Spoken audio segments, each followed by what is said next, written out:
Hey, what's up, guys? Here to discuss Phase 3 and Phase 4 of the off-season programming. Phase 3 should start on Monday, December 24th. Obviously, a lot of holidays coming up, and that's an easy excuse to bail on workouts. But understand that we just put in a hard 2 months of training, and all the responses and performance gains that we've made in those 2 months will deplete very easily if you start missing workouts. So make sure you get in, start grinding. Feb 1 is right around the corner. We have about 6 weeks until February 1st, so I'm splitting Phase 3 and Phase 4 up into 3-week blocks. So Phase 3 will last 3 weeks, and then we'll go into Phase 4 for 3 weeks, and that'll take us right up into Feb 1. As we get into Phase 3 and Phase 4, so Phase 3 is a little bit less weight room and a little bit more running, so the tempo volumes go up. And then in Phase 4, understand that the weight room volume goes way down and the running volume goes way up. And we'll go over that more in the next video in Phase 4. But understand we've made our gains in the weight room. We've made the strength benefits. Now it's time to be powerful and be fast and fit. So those are the qualities that we're going to start to work on more heavily, and the volume of the strength work is going to go down a little bit. So Phase 3, check out the videos if you need to. If you don't know what an exercise is, make sure you check out the video. There's a demonstration of either myself or somebody on YouTube doing the exercise that I want you to do. So make sure you have the right exercise, and they're all listed out there with links to YouTube. So please check those out. Energy system development. So Tuesday, Thursday, Saturday are going to be our low days and our aerobic conditioning days. So we're still working on aerobic conditioning. We're going to touch on some alactic capacity with some explosive jumps and some shuttle runs in this phase, but the volume's still going to be a little bit lower. We're still working up to a lot of volume in our tempos, and then in Phase 3, we're going to have a lot of volume of the tempo volume will actually go down, and a lot of volume of alactic and lactic capacity. So a lot of shuttle runs. Really trying to get our legs under us before we get to Feb 1. So Tuesday, like I said, Tuesday, Thursday, Saturday are all the same. So Tuesday, we're going to start with 5 minutes of aerobic plyometrics. We're no longer using that as a training stimulus. It's more of a maintenance volume. So we're just doing 5 minutes just to maintain that quality.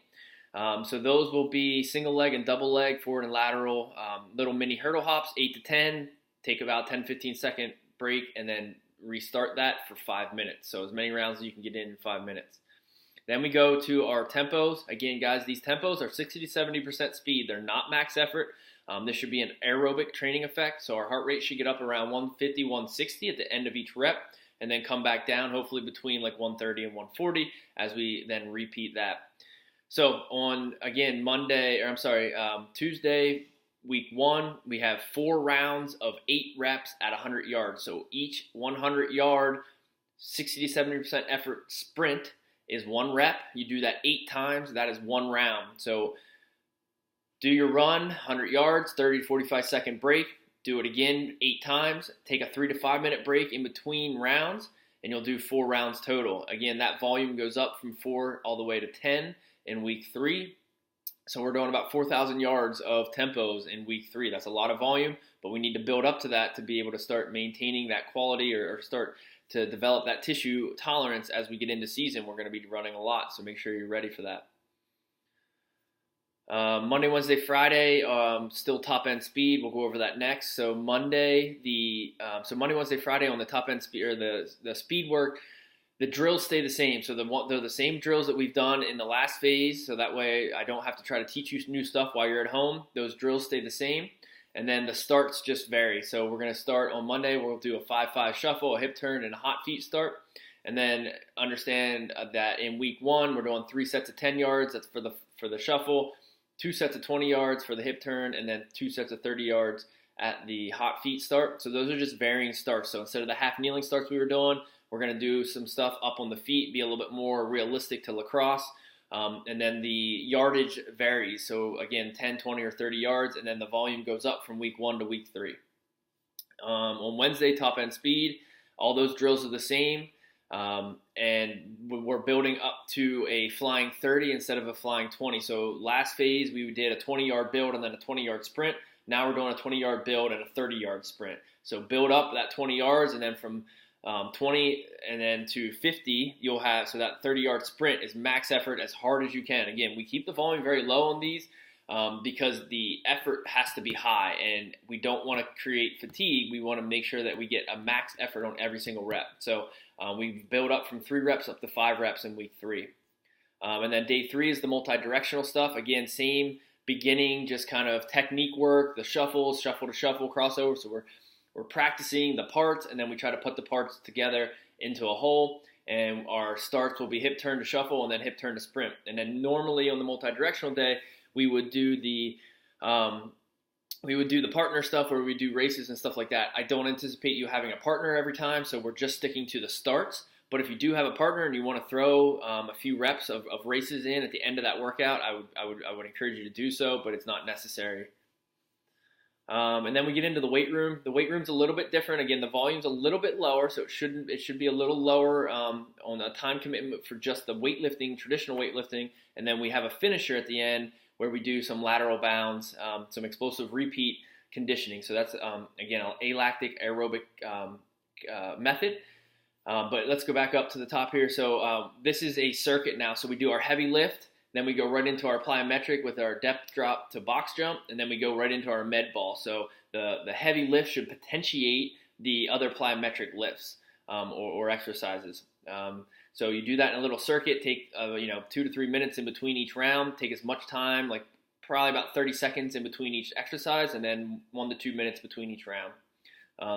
The accessory work should be pretty self-explanatory. And then again, we have the explosive repeat finisher at the end. That is 2. So in week 1, we have 2 rounds of 8 reps at 10 seconds. So each time you do an interval of 10 seconds, that's 1 rep. So you'll do 8 10-second intervals with 30-second rest in between. That would be 1 round. And then in between rounds, you'll take a 3 to 5 minute rest and then repeat that 8 reps of 10 seconds. These are max effort, and so make sure you're trying to get as many jumps in as possible in that 10 seconds, recover, do as many reps as prescribed, and then do as many rounds as prescribed on the workouts. And again, that volume goes up in reps as well as sets. Wednesday, same thing at the beginning. We have our little tri-set or a little circuit, so our heavy bench, followed by bench jump to broad jump, followed by shuffle to med ball shot put. So again, that's a little circuit. Take 30 seconds in between exercises and about 1 to 2 minutes in between rounds, probably closer to the 2 minutes. The other accessory work seems pretty self-explanatory. And then if we go down to, we have explosive repeat upper body plyometrics. So those are pretty difficult on the upper body, so we're only doing 5 seconds instead of 10 seconds. Same 30-second recovery in between. And the rounds and volume there kind of progresses similarly to the repeats on Monday, but we only do 2 rounds instead of work up to 3 because I'm also throwing in some alactic capacity shuttles on Wednesday. So I think this workout should be pretty quick, not a lot of volume, and then we'll hopefully be able to get out onto a field. If you need to break that up and do your weight room in the morning and do your conditioning in the evening, that's fine. But it's not a ton. It's just a little bit of exposure to these alactic capacity shuttles. The volume of these is going to go way up in phase 3, but I just want to expose you to them a little bit here on Wednesdays. So that's a 60-yard shuttle. So set up 2 cones 20 yards apart. You sprint to the first cone, back to the original cone, and then back to the second cone again. So a total of 60 yards. That's 1 rep. In week 1, you're going to do 6 of those with a 40-second rest in between each rep. Take 3 to 5 minutes and then do another round of that. So that's how that works. And then the recovery in between, and so the volume goes up and the recovery goes down week to week. So make sure you understand that. And then finally Friday, same circuit at the beginning, some heavy deads, plyometrics, and then med balls. The accessory work again should be self-explanatory. And then we have the explosive repeat conditioning at the end. So now we're doing broad jumps instead of the lateral bounds. Same setup here though. So week 1, you have 2 sets of 8 at 10 seconds with a 50-second break, and then that recovery goes down week to week, and the volume goes up.